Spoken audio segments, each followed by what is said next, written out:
bana Congo baya batata mokolo lelo to beta masolo ebele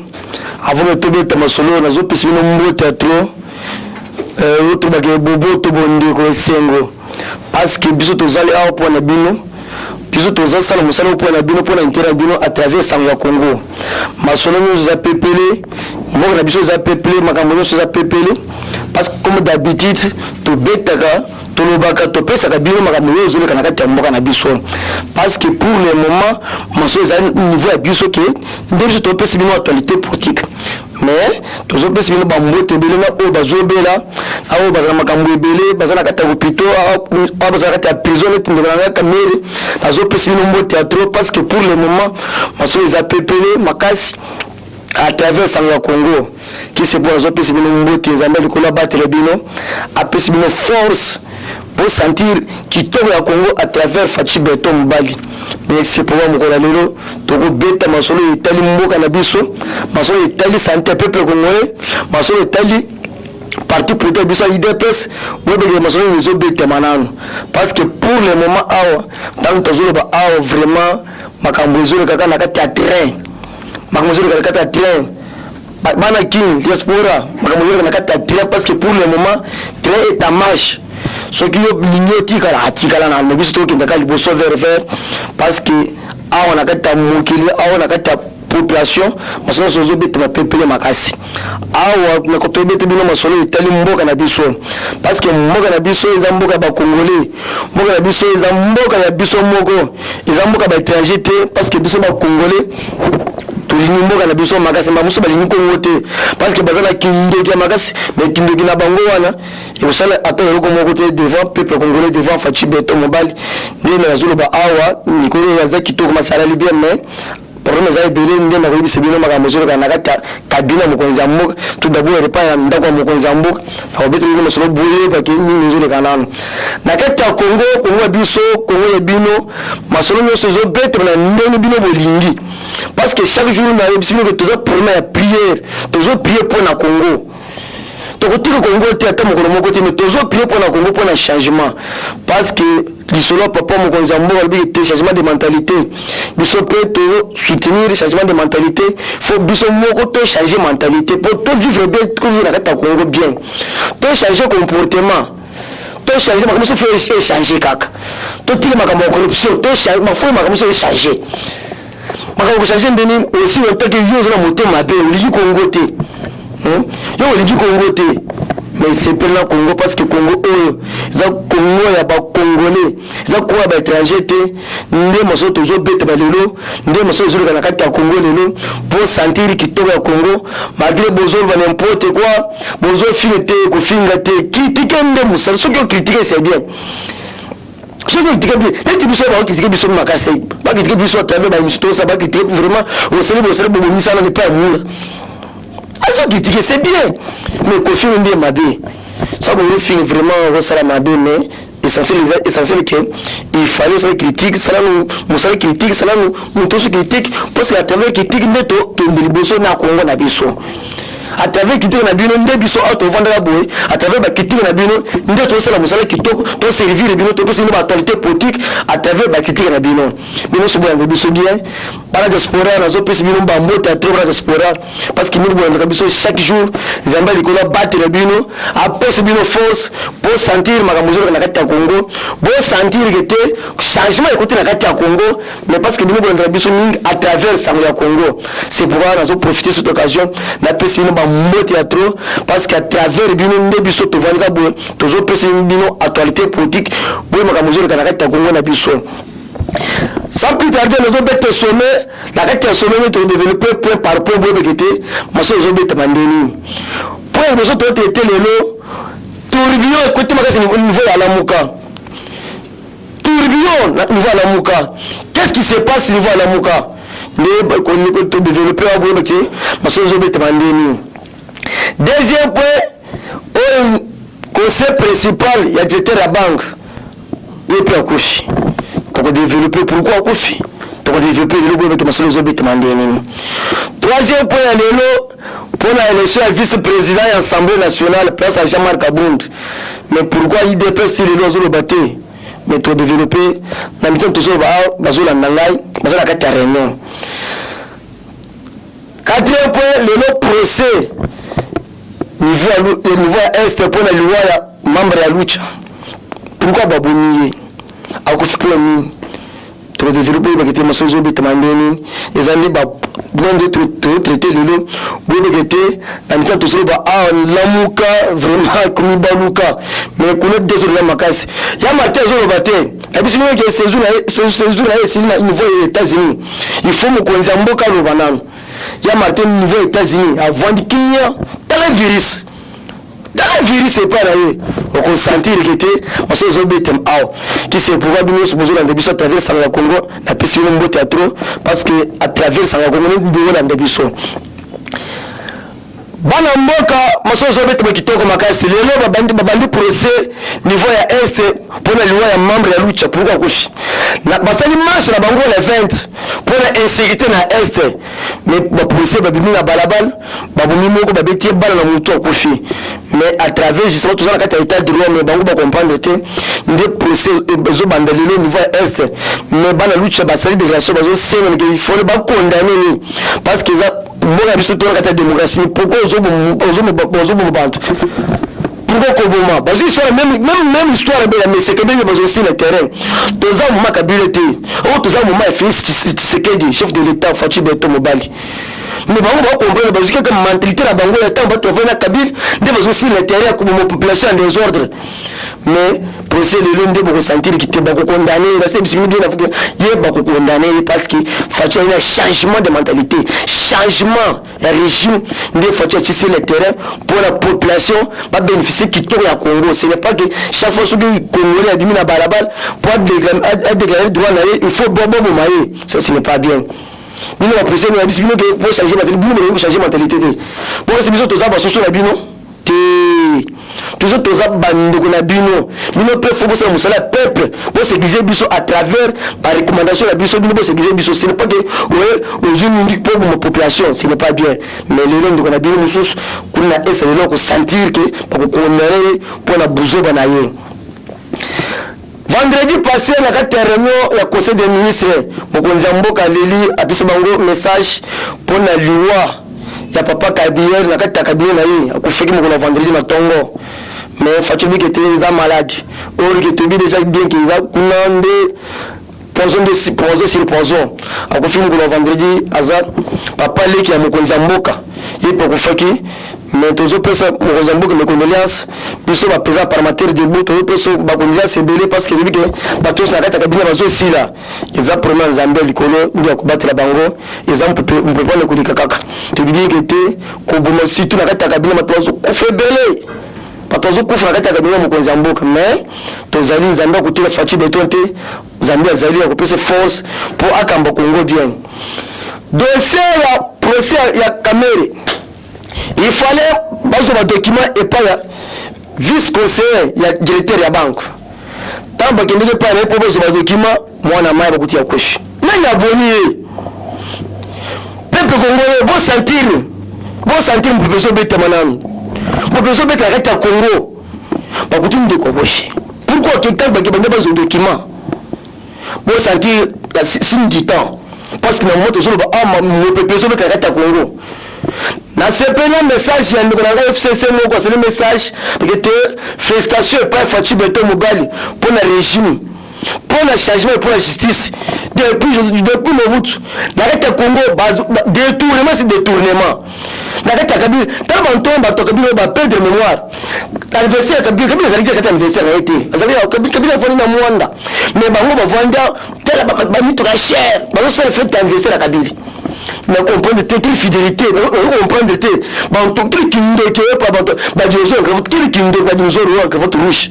ba ça fait ba zone bien mais peuple zo souffrir oh raïs quelle confiance c'est pas raïs dina ba jisho Congo na ndenga mabe ba jisho Congo na ndenga mabe Kabila président et puis peuple congolais makambo so ba mapango ba to même système wa za ba to palo tant Kabila président Anthony Kizeng premier ministre zona na kati ya bureau président zo mette mitendo tant décret ba dirigeant Congo ba congolais ba dirigeant un président congolais zo mette mitendo na kati ya bureau est-ce que ça me dit il est plaqué premier ministre Antoine Kizeng a joué de la musique à jouer on est supposé pas on des ordres surtout les comme opposant à ce moment pas on des ordres un ministre mais il ça a été après bah que personne n'est pas matata poni il tala baguette vraiment mboka mais Dieu merci d'être toujours un président responsable a un régime sous ça il changer Congo à justice la carte procès il y a pas document sous procès comme il faut base de document bon confirmer montant 67 milliards 67 millions plutôt mais bah tu connais ça qui tala makambo zero na Congo comme la pété na carte Congo ko bomeza la pété mais tout ça c'est pété ata toza 20 personnes ata mutu wako kutikela pour la carte Congo bon mangono soko kindite parce que bino kuboma yote kumika juge peut kaka bo juge aki lelo pour un conseil ya directeur la banque yepeki qu'est-ce qui se passe à carte Congo on peut connaître pour faire une illustration bino moko bo sentir changement bo sentir singi ta zo be la carte Congo parce que makambo so bébé aw Teresa Miné parce que procès j'ai dit beaucoup sentir que ma communauté est beaucoup sentir déjà que changement est dans le Congo bon ça va dégagation na dégagation mabe mais lelo boye bagete na kata Congo makambo baby lelo na kata Congo mfeso ke kitoko makasi lelo na kata Congo mupepezo beta lobby avion moko ekiti na kati ya Congo et wuti na Union européenne notre pays nous a troisième personne pour bénéficier de l'aide de l'Union européenne avion ekiti lobby na ba matériel na kati pour na makamoteli ko release na kati ya Congo mais ba bo soutenir Congo ba pesi biso ba kashine ba biloko belé na kati ya avion wana ndé notre pays nous a troisième pays où nous bénéficier dont l'Union européenne à travers ba ONG ba kitoko makasi mais na kati ya réunion conseil des ministres mokonzi mboka esteke te peuple congolais boni batela contre virus mais bino boni koyoka te ye mokonzi mboka alitika chine mais pourquoi le peuple congolais que chine o bazo kosa o malade za tete ndiko na ngai malade zali to ça ni beko ya ba docteur o ba yebi procédure ya virus yo yebi le côté parce que na remarquer na kati ya Congo ba tous sont journalistes na kati ya Congo batu nyonso bakomba docteur na kati ya Congo peuple congolais nyonso bakomba juriste te mutu na mutaza na kana ye boyo conseil à travers mokonzi mboka pesi conseil na kati ya réunion de ministre ba kité peuple congolais bon respecter ba norme ba pesi bino pour la maladie pour la virus yo ni ko kate bazo kosa ba lembo mais yo bike par jour gouvernement zo perdre combien par jour zo perdre combien par jour mbongo zoko taker ça tazo perdre combien par jour o bazo kosa bazo liambongo parce que bazo pesa mbongo pa ya on met c'était ndiko na ngai landa procédure à ba docteur landa procédure ata biso peut procédure à ba cameraman vendre bo bisala bo zo force to landa biso to conseil na bango parce que tellement conseil na bango ndiye musala zo to liboso yo pe landa conseil ya o ba yima kamba virus bazo pesa no conseil la taka chine oyo ko te oyo liboso nga folo bakana mpote kwa te takata Congo musala za bele to betawa bo bekete ni les zones kaka na kata Congo parce que Congo on a bisimi de Congo changement ils se déplacent bo beli ko kate parce que kata Congo makambo za pele makasi élection vice-président la Assemblée nationale place à Jean-Marc Kabunda on va déposer pétition et pas député ya MLC à opposition Jean-Jacques Mamba Jean-Marc Kabunda lui mais Babisca André pas séni que l'élection que ça kaka les 15 parce que les 15 ils ont vacances parlementaires au plus tard les 12 déjà à partir de nos campagnes les bandits les 12 mais aussi salon mais par contre ils ont belé à la mina ndiko na moko boye pour postuler maman Eva Bazira postuler ba yo ka poste wan mais niveau à l'IDPS bazaka kata réunion kata discussion ils ont makasi pour nani à remplacer Jean-Marc Kabunda place wan parce que tout le liboso Jean-Marc Kabunda rejeté poste PPD azo poste azwanan ba FCC bazwa mais maintenant toujours awa biso déplace ba cadre bazana kata réunion makas bazo traiter dossier na baye bekele nani akwa remplacer Jean-Marc Abond nani turuche place wana to ba bazo tele ba quitter bazo tele ba norme mais d'ici za kata réunion na mbasi nyambi silité tous le courant de la semaine o ndi ba kusi réunion na bango ba pesi biso na muntu oyo akwa remplacer Jean-Marc Abond presque il déplace andini ou bien rejeter kuna masozo bita makasi parce que kuna on a kata parti tous na ba intellectuel bazai belé ce n'est pas ba intellectuel ba milité ou ba intellectuel ba politique pour la kata réunion niveau permanence ba bita masolo pour me remplacer Jean-Marc Abond na poste one parce que masolo a isa carré mais la direction ba ntona muka bazolo ba n'importe quoi et il faut poster na zone kaka niveau ya opposition et pas la bango te opposition ça le soutien est-ce que opposition ça le soutien mais biso dépasse une opposition biso dépasse une majorité une pouvoir za biso tant que nous biso te on va comprendre te a on est biso te maso zo bit makito makas parce que kalemingite bokoye ba imani on va remplacer Jean-Marc Abond la kata sommet na betile le sommet que te la kata niveau la muka kuna turibio za makasi kuna babebani Jean-Pierre Mbembe na Moïse Katumbi à part Mujito à part et puis à part Matefon kuna États-Unis à part à travers ma propos na à tenir contre le chef de l'État à violer la constitution il fallait interpeller le chef de l'État la justice mais na CPL na Jean-Pierre Mbembe na Moïse Katumbi ba rejeter tout en bloc et puis ba reconnaître la kata la muka ba reconnaître la muka baluka sota la muka baluka bino ko retenir ngoloni la délégation, la tous ensemble. Tout ça, tout travail, tout le système à M. Kabila. Kabila, c'est le roué. On dit que tout ça, tout le système a bien. Bon, on va se retrouver le système à mal. Vous avez tiré par propos. Et tout ça, on sait qu'il y a un mot. Mais très matin, très matin, Jean-Pierre Mbana Katumbi. Babité. Et puis bah rejeter en bloc yo après que nous vont dans tika pour ça la bango la carte comme tout ça comme politicien tout ça comme politicien donc tu Kabila ça diriger à Kabila nous sommes comme la politicien la carte Kabila on que boire la carte politique pour bénéficier d'un intérêt privé la bino mais eux comme intérêt général na CPL la délégation bananga kasai bazoli la carte ba chena bazoli ba kuna la kasai maezate nzareleki dossier za la boza calme fachi beto ya mobimba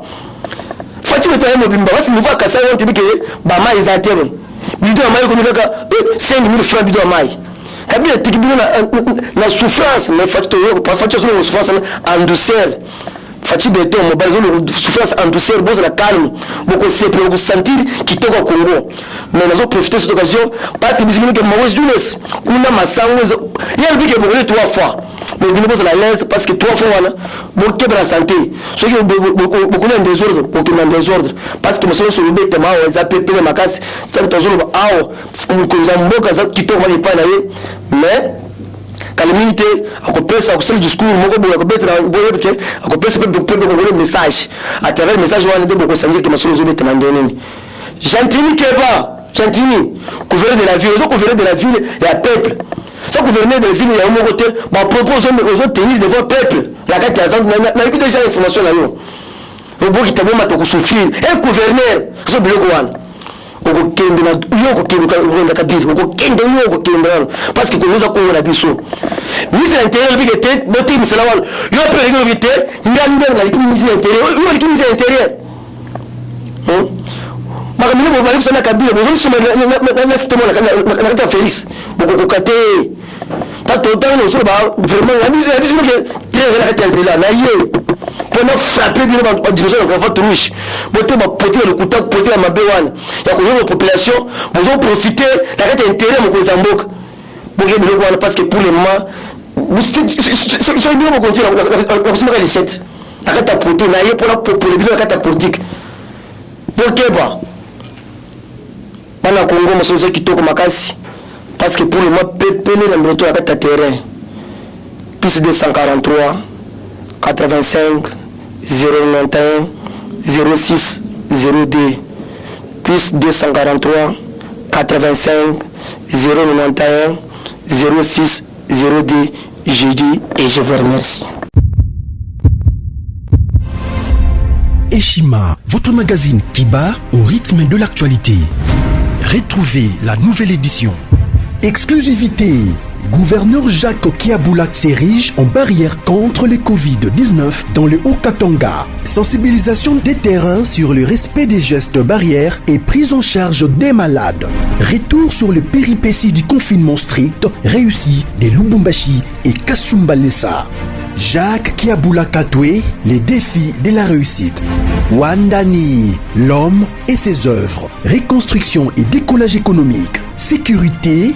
mobilisation de recettes. Eshima Magazine revient sur les succès notables du chef de l'exécutif du Haut-Katanga. Découverte, Moussa Mondo, valeur sûre de la politique congolaise. Focus, Néné Ilunga, en première ligne pour la défense des droits des travailleurs pendant les confinements. Dossier Eshima, les épidémies les plus dévastatrices de l'histoire. Nation, pêche et élevage, Jonathan Bialosuka, sortir la RDC de la sous-alimentation. Économie, impact du Covid-19 sur l'économie congolaise. Afrique, que restait-il de la France-Afrique? Retrouvez l'intégralité du magazine Eshima dans les kiosques. Eshima Magazine, un nouveau standard d'information.